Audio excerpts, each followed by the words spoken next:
Hello and welcome to our psychological assessment PowerPoint presentation.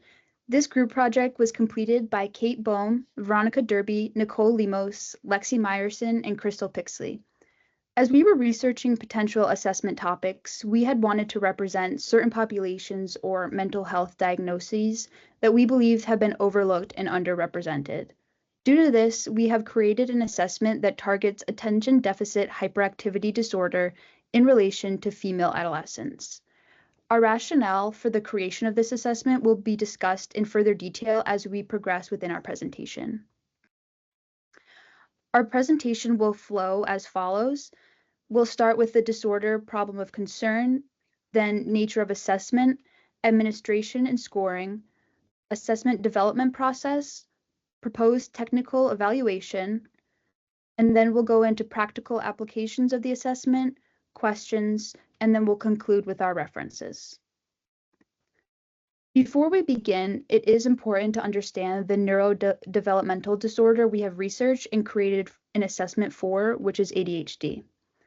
This mental health disorder is found within the Diagnostic and Statistical Manual of Mental Health Disorders, version 5. The DSM-5 breaks down ADHD into two categorical representations of ADHD, inattention and hyperactivity. In order to meet the diagnostic criteria for inattention, there needs to be at least 6 or more symptoms that are persistently displayed over a 6-month period. Those symptoms must also negatively impact social and academic/occupational activities. Those symptoms are failure to pay close attention to detail, difficulty sustaining attention, does not appear to listen when spoken to directly, does not follow through with instructions, has difficulty organizing tasks and activities, avoids tasks that require sustained mental effort, loses things necessary to complete tasks, often distracted by extraneous stimuli, and is forgetful in daily activities. In order to meet the diagnostic criteria for hyperactivity, there needs to be at least 6 or more symptoms persistently displayed over a 6-month period. Those symptoms are leaves his or her seat, often runs about or climbs in situations where it is inappropriate to do so, unable to engage in activities or play in a quiet manner, is often on the go and appears to be driven by a motor, often talks excessively, often blurts out answers, and often interrupts or intrudes others. Within those categories of inattention and hyperactivity, those symptoms must occur prior to the age of 12. Those symptoms must also appear in multiple settings, such as school, work, or at home. These symptoms must also provide evidence that they interfere with or reduce the quality of social, academic, or occupational functioning. Lastly, these symptoms must not occur due to another mental health diagnosis, such as a mood disorder, anxiety disorder, personality disorder, or substance-related and addictive disorders. I will now provide more details as to why we decided to base our assessment on female adolescents. We believe that the neurodevelopmental disorder of attention deficit hyperactivity disorder has limited clinical assessments that accurately diagnose or detect female adolescents with ADHD. Through various research, it has been shown that females with ADHD typically present symptoms and behaviors that differ from their male counterparts. For example, hyperactivity impulsive symptoms are typically seen within boys, which leads to higher clinical ascertainment rates, whereas females who present with inattentive symptoms are less likely to receive the help that they need. The clinical assessments that we have researched in regards to ADHD were the Vanderbilt ADHD Diagnostic Rating Scale and the ADHD-RS version 4 with adolescent prompts. These scales were designed to test and evaluate symptoms of ADHD in children and adolescents. We believe that these assessments do not accurately represent the symptoms commonly found within female adolescents due to the fact that the majority of the questions pertain to symptoms of hyperactivity and impulsivity, which demonstrated through research are commonly found in boys. Because the clinical assessments that currently exist focus on hyperactivity and impulsivity, Girls who do not display those types of symptoms are often not given the opportunity to be tested for ADHD. Additionally, the assessments that currently exist are based upon feedback from parents and teachers, whereas our assessment that we created is by self-report.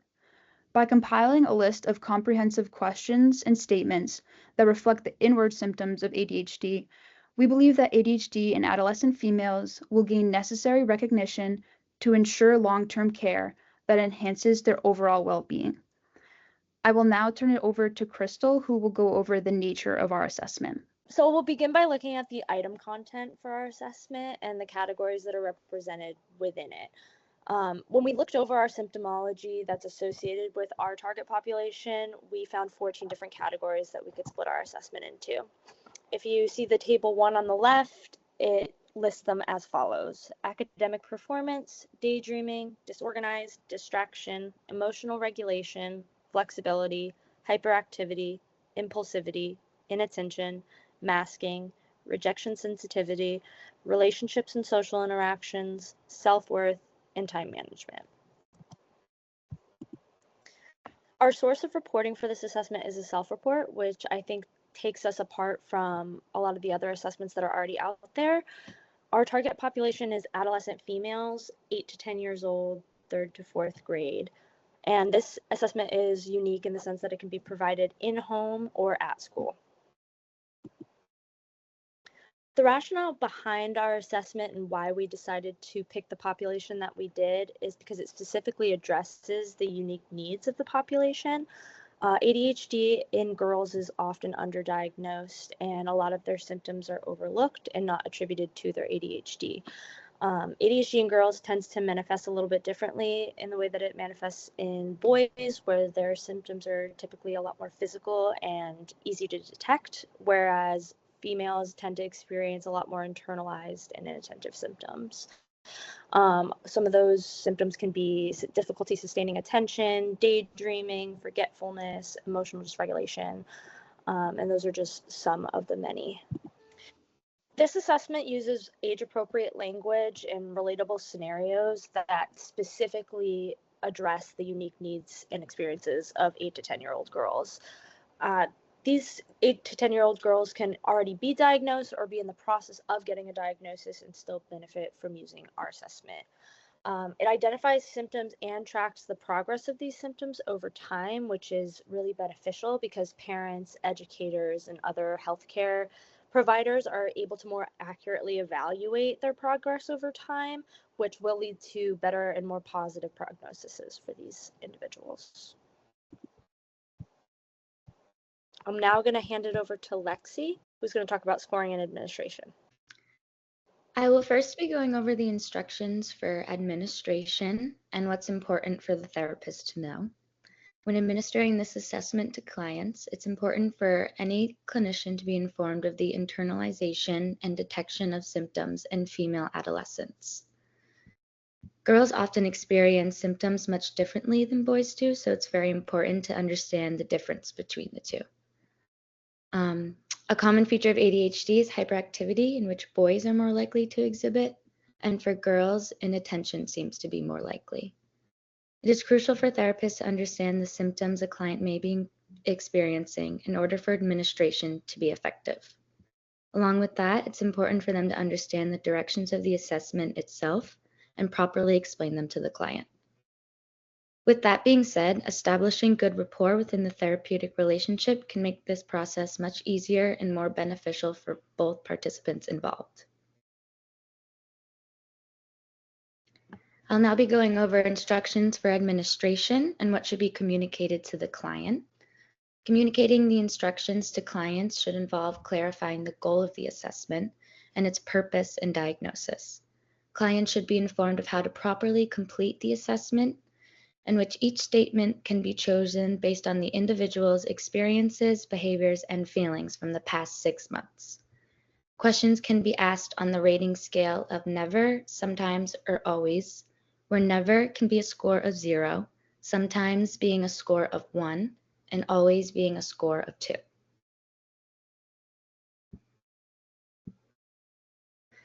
Now I'll be going over the scoring procedures And the type of scale we used, our overall score, and the score range.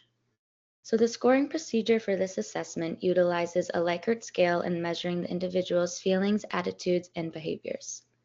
There are 40 statements that target different features of attention deficit hyperactivity disorder in young females.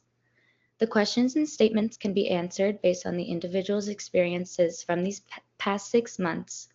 The scale has a range of 0 to 2, with the score of 0 being never, score of 1 being sometimes, and a score of 2 being always. To score this assessment, mark the amount of times a participant scores within the different columns. Column A is never, column B is sometimes, column C is always.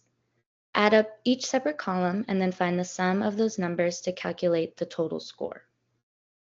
Our cutoff ranges are none to mild, which is 0 to 20, moderate, which is 21 to 40, and severe, which is 41 and above.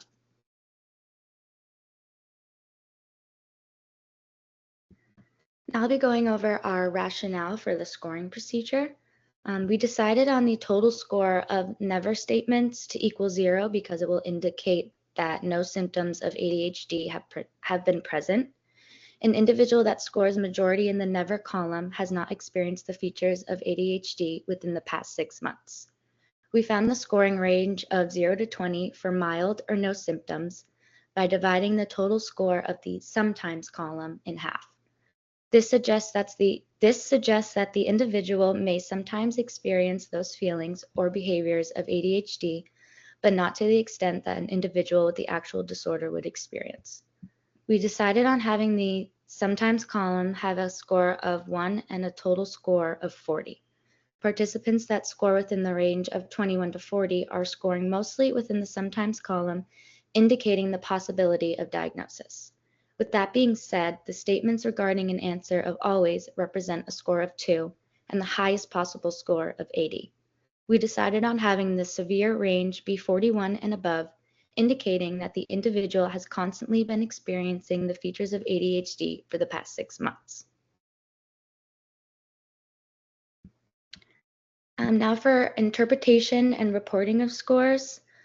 The overall score can be determined by adding the points from each column of never, sometimes, and always. The first column represents never, and this indicates possible to mild symptoms of ADHD or no symptoms at all. This suggests further questioning and assessment may not be necessary. The second column represents the answer of sometimes and has a score of 1, which indicates possible moderate levels of ADHD for the participant. Further investigation may be needed to make final diagnosis or not. Finally, the third column represents an answer of always, and this will indicate the possible severe levels of ADHD symptoms in which further investigation and questioning are highly recommended.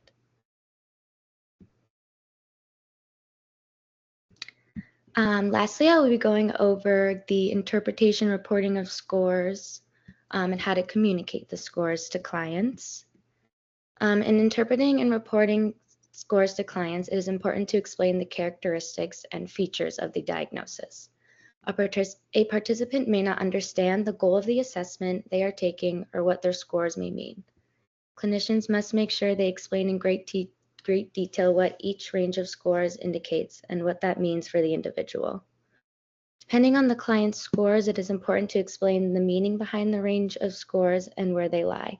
Along with that, it's highly important to normalize the diagnosis, especially if the client scores within the severe range. This part of assessment can be very scary for many clients because our target population, this assessment can be very scary for many clients, and because our target population is 3rd and 4th graders, clinicians must be very careful in how they explain their diagnosis. Before implementing any suggestions or strategies for improvement, one should aim to highlight the client's areas of strengths and where they seem to thrive the most. Within their areas of weaknesses, encourage the client to implement such suggestions or strategies to better improve in the areas where they may be lacking significantly. Improving psychological well-being is much more important than trying to aim for perfection, which many individuals may struggle with. Highlight the importance in bettering oneself and their mental health by providing necessary feedback and support. The features of ADHD can be extremely debilitating for an individual, and it is crucial to acknowledge and validate such negative feelings or behaviors that they may be facing. I will now be passing it over to Veronica, who will be explaining the assessment development process. Hello. So through the assessment development process, which we've discussed many of the features already, we had done research on the particular disorder that we wanted to work on, and we knew we wanted to work on focusing on overlooked populations, and that population were the girls. The sources that we used in constructing our instrument were, we used the DSM-5 to capture all of the criteria. We used the Vanderbilt and seeing how different ours would be according to theirs. And then we used the ADHD RSV, which also contained most of the content that we were looking at. Let's see. And then, of course, we were interested in identifying the differences between the girls and the boys as far as internalizing and externalizing symptoms were present.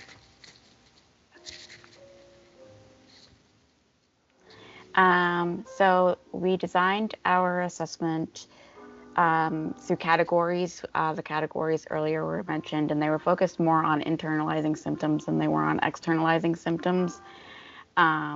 Even though there would be a couple of questions in there for appropriate externalizing symptoms of girls. We also looked at the design as far as being age-appropriate language, reading comprehension, and visuals, so that the age group that we were looking at would easily be able to self-report. And then, of course, we used a self-report scale, a Likert scale, which was easier. We only used 3 options instead of 5, making it easier for the students to decide where they landed. Once we were done with the contents of those, we place them in both a PDF document to distribute and a Google Forms to distribute.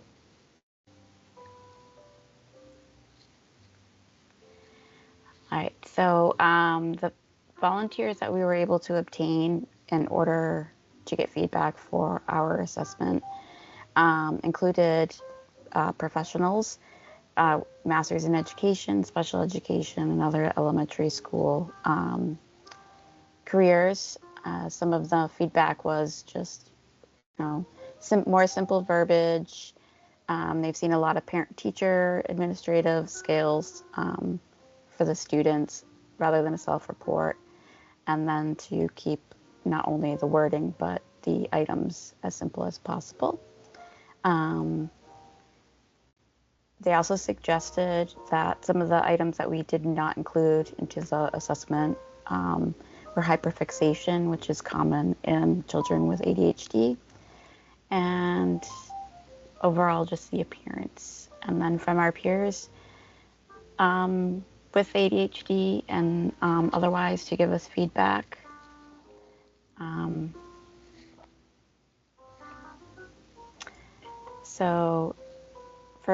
They were asked specifically to rate certain things like quality and overall. And so these are some of the feedback that we got, which was make sure that you're only asking one item, but and then adding more choices to the Likert scale. However, they thought that for adolescents, 3 choices were sufficient. Have the instructions clear and easy to follow. And then just make sure that some of our wording was really, it wasn't as tricky as it was seemingly.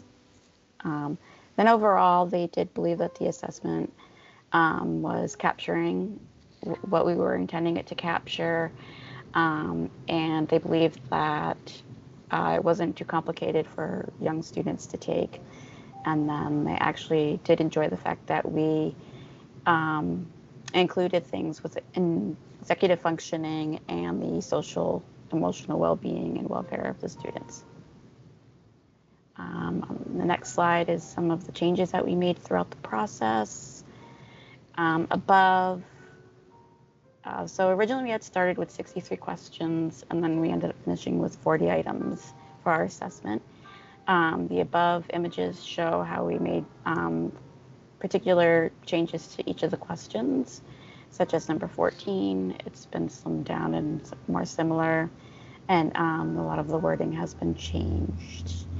Number 16, it says if there are multiple directions given, I need to focus on one step at a time, which was changed to I feel upset when my classmates do not include me. So we eliminated that question and put something in there that was more appropriate. And then on the right hand side, you're going to just see kind of the appearance of the assessment gone through the stages. The first example is the original, and it had the 1, 2, 3, but we decided that having the numbers in there would probably give a sense of biasness when answering questions. The one in the middle is something that we came up to after we had edited our first draft and came up with other ones, and this was another example. And then the last example, when we took the advice of doing like font and visuals that were easier and more appealing to students, we ended up with that for our assessment. All right, so the purpose of the technical evaluation, again, we are hoping to at least get sample sizes of 50 to 100. Our target population, so gender. For race, we didn't necessarily research that, but we want it to be open and inclusive to everyone. And then, of course, the reading and education level of 3rd to 4th graders.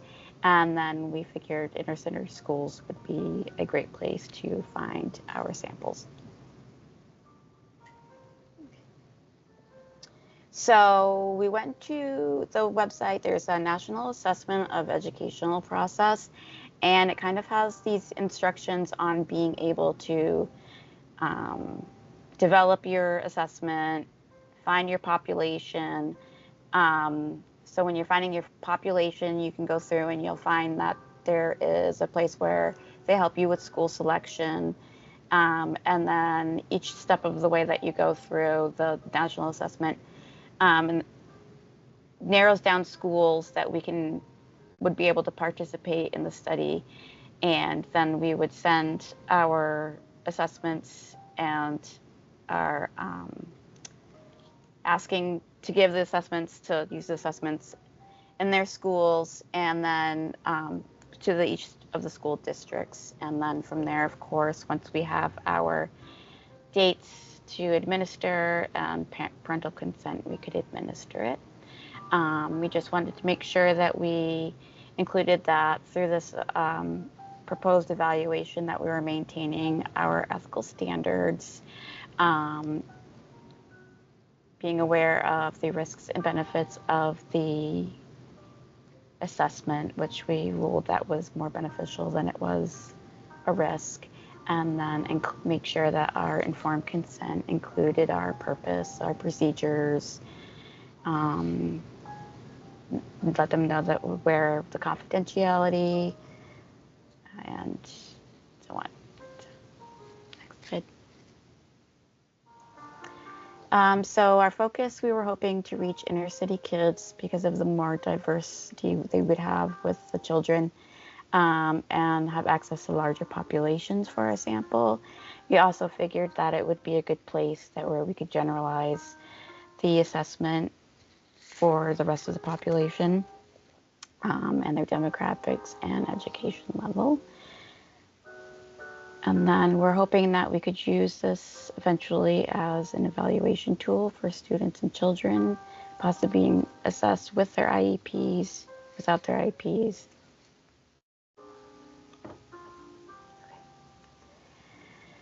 For reliable measurables, to measure the consistency, we decided on a test-retest measure. So the initial evaluation we could give at the start of the school, And then midway through the school year, we could issue it again for a second time, and then even possibly a third time the following year when school began again. An example would that be like administering this over a course of a year's time, the students being evaluated for an IEP accommodations or even just for the diagnosis of ADHD referral, and then they can retake the assessment the next 6 months and then again the following year, and that would give us our test-retest reliability. And then we also considered using the internal consistency of Cronbach's Alpha, which is best used for rating scales, and that usually assures that the measures of our ADHD symptoms are lining up consistently with the other measures of our assessment. And then for validity, so with using the content validity, if we compared our assessment with the Vanderbilt, it has plenty of external symptoms, but they also have some questions related to emotional responses. And then so we could use those questions 41 through 47 to compare our assessment with. And then our items in our ADHD assessment do focus on core symptoms of the ADHD, internalizing and masking. Also predictive, we were hoping that we were going to use this validity to increase referrals, gauge future outcomes for our students, and isn't used for a diagnostic tool, but a referral tool for diagnostics. I'm going to hand this over to Kate.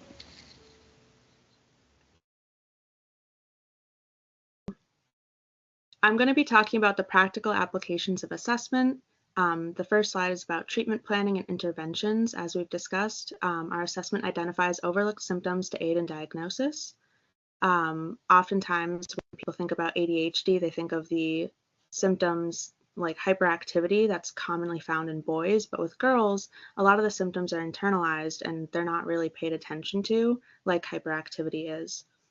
Our assessment provides information on a child's specific needs and challenges to target in treatment. And because it's a self-report, it focuses on how the child feels and what symptoms are particularly distressing for the child. So that way they're able to really take that into consideration when planning interventions. A lot of times hyperactivity is noticed because of how it affects the environment, how it affects a lot more noticeable to parents and teachers because they're a lot more distracting. But with internalized symptoms, they might not be noticeable, but they can still be distressing to the child and not noticeable to the parent or teacher. So by focusing on how the child feels in the assessment, we can really focus on what they need help with the most.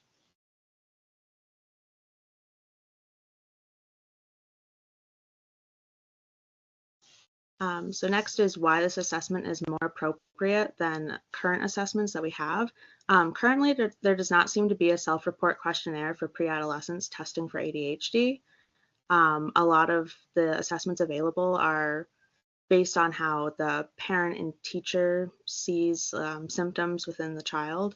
ADHD assessments for children are also geared towards pre-adolescent boys and the symptoms they commonly experience. So by really focusing on symptoms that are experienced by girls, it really helps the diagnosis process. And with current available assessments, it is common for pre-adolescent girls to go undiagnosed or get diagnosed later in life compared to boys with ADHD. So if we create an assessment that's targeting pre-adolescent girls, then they might have a better chance of getting diagnosed sooner rather than later, and that might mitigate some of the symptoms that are commonly associated with people who grow up with undiagnosed ADHD. So potential strengths of our assessment. Our assessment serves underdiagnosed population. It raises awareness of ADHD symptoms that are commonly overlooked and supplements the current available assessments to assess and diagnosis. There's potential to detect those with ADHD who would go undiagnosed at a young age, and earlier intervention could reduce later comorbidity, like I said in the earlier slide. Potential limitations of the assessment: there's broader systemic issues in the medical field where girls and women are commonly overlooked, especially when it comes to ADHD, and with the focus being on hyperactive symptoms in boys and boys having ADHD more often than girls. There's a chance that our assessment wouldn't be used unless people are really educated on the internalized symptoms that are overlooked.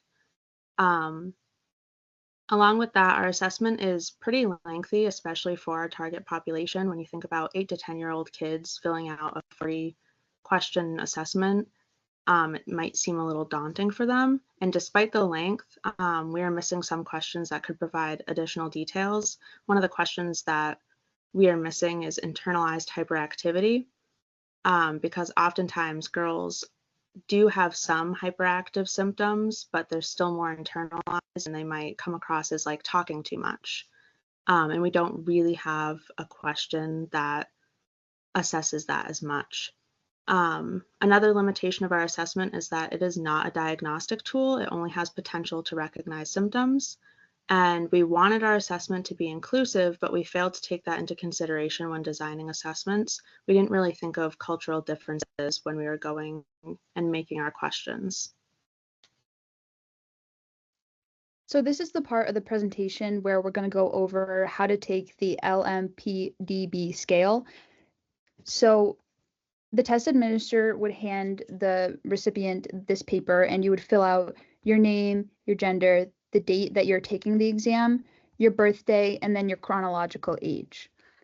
At the top here, we have instructions on how to go over and complete this test. So this questionnaire does have 40 questions, and what you're going to do is you're going to fill in the bubble completely under never, sometimes, or always that best describes your experience within the last 6 months.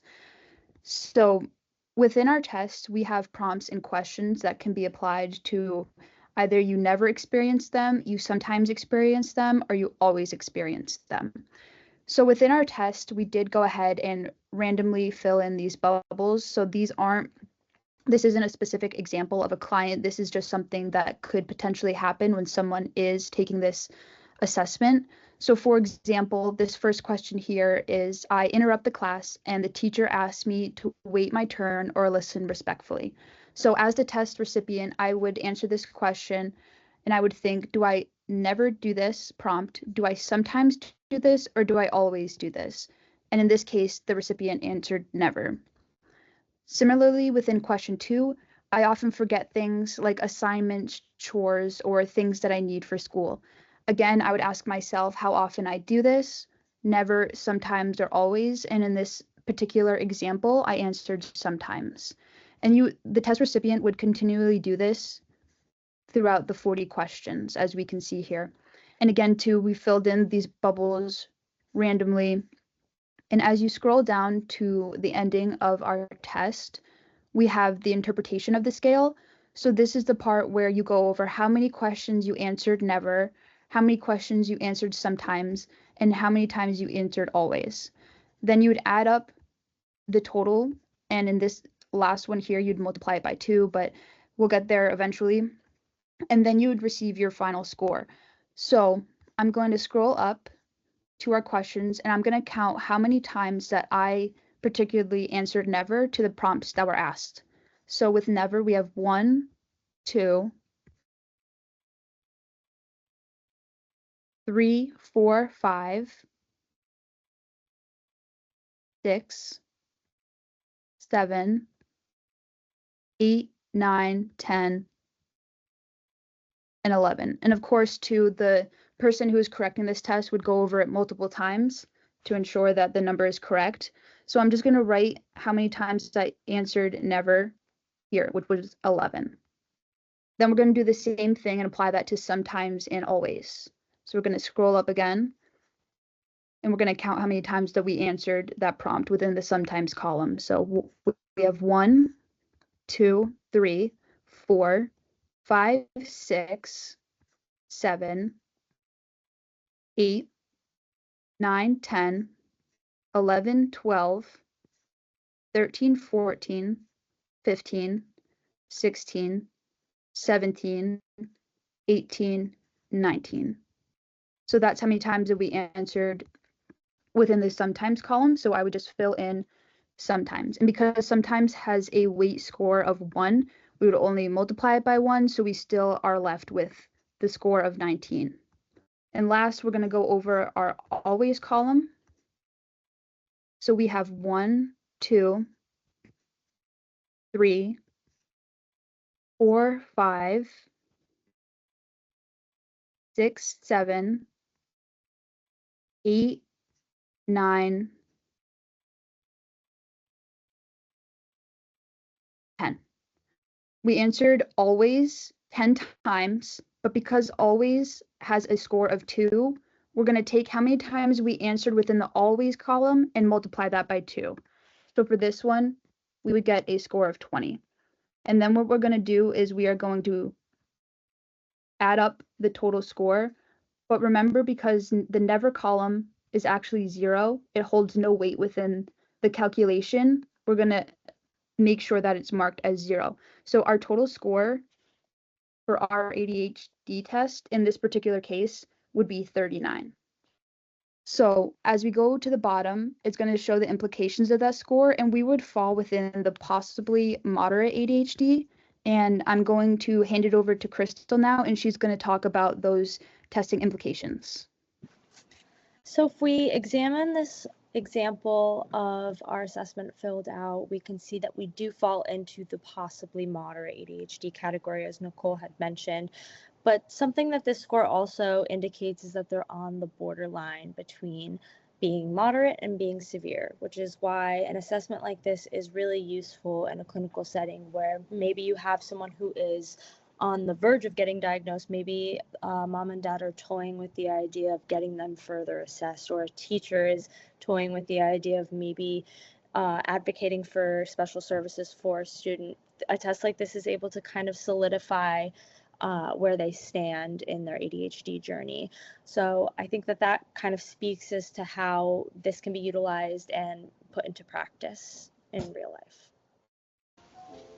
So for this section, we came up with questions that we think our peers would ask us. So for question A, we came up with, why did you specifically choose adolescence in 3rd and 4th grade? So we chose adolescence in 3rd and 4th grade because we felt that boys are usually diagnosed in pre-adolescence between the ages of 6 and 12, while girls are often undiagnosed or diagnosed later in life. So the goal of our assessment is to try to assess them and get them a referral for a diagnosis as early as boys normally would be able to. And we also felt that the ages of like 8 to 10 were the earliest ages that possess skills to assess their own social emotional well-being consistently. The second question that we came up with was B, and that is, what is your confidence in adolescents' ability to self-report and why?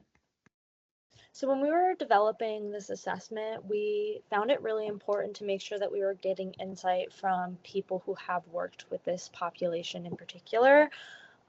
While we were developing the assessment, we looked within our own group, as me and Nicole have both worked with this population before, as well as outsourcing other people, such as Lauren Farrell, who was a 4th grade teacher and was kind of able to give her direct anecdotal experience of working with these children and how they are emotionally and how deep they actually can dig. So a lot of our research was anecdotal and firsthand experiences from the people who are working with the population we're trying to assess daily. So for our third and final question, that is C, and that is, what if an individual does not have the ability to self-report? So we do not believe that the efficacy of this test will be impacted by the use of accommodations, so long as the person who is providing the accommodations is not changing the actual verbiage of this test. They're just providing additional context, examples, etc., without changing the actual test itself. So for the fourth question that we developed that we think our peers would ask us, we came up with question D, which is, what would your next steps be if someone scored in the moderate to severe range?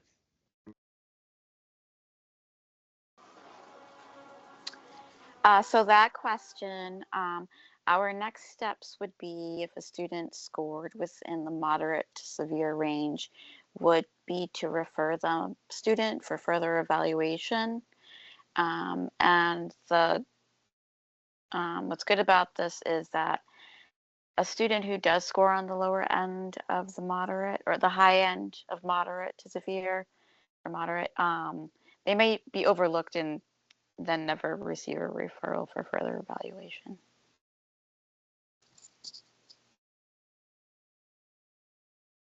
The next question that we developed was question E, and that is, what are some of the comorbid consequences of not detecting early stage ADHD in girls? So since ADHD symptoms in girls are more subtle and go undetected when they're children, they can become more obvious later in life, and people like women who were not diagnosed with ADHD at a young age might experience more severe symptoms that really affect their life in different ways, like academically, socially, or even in their everyday like work life. However, since they don't know they have ADHD, they often struggle to manage their symptoms without proper support or understand that there's a reason that they're feeling this way, and this could lead to self-esteem issues and an increased risk of anxiety and depression. Our final question would be, what was your biggest difficulty when creating your assessment? So when we received this project, it looked rather simple once we received it and we went over the outline together. But I think as we got more involved, which with each of the criteria, we did truly realize how involved it really was. And when we were creating our assessment, we came up with questions quite easily, but then we had to really narrow it down because of the group and the population that we were intending on giving the assessment to. So, for example, we had over 60 questions once we began our first draft of the assessment. And the real difficult part was narrowing those down and fitting them into categories that fit in within the symptoms of girls who have ADHD presenting symptoms.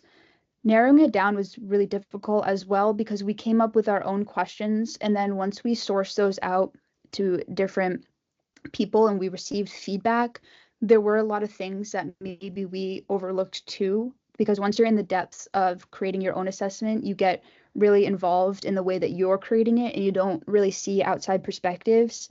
So also receiving feedback and then going back into our draft and rewording a lot of questions and making sure that it was concise enough, but also incorporated the larger symptoms that we wanted to showcase within our assessment, I think was challenging for us. But also at the end of the day, I am pretty happy with the way that our assessment turned out. And I think just because of how dedicated all of us are to the field of psychology in general, we're all really detailed oriented.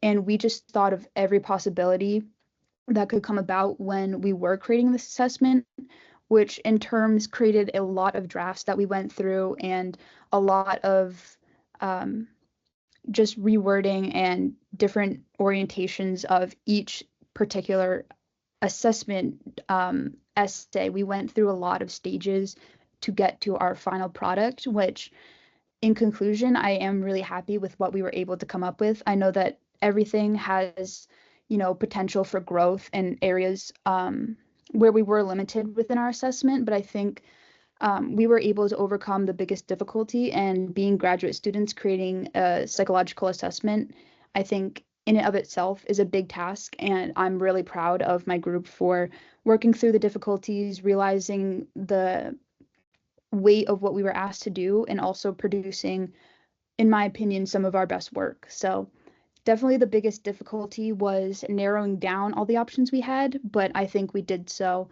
in a very concise and clear way. And then these are all of our references. Thank you later.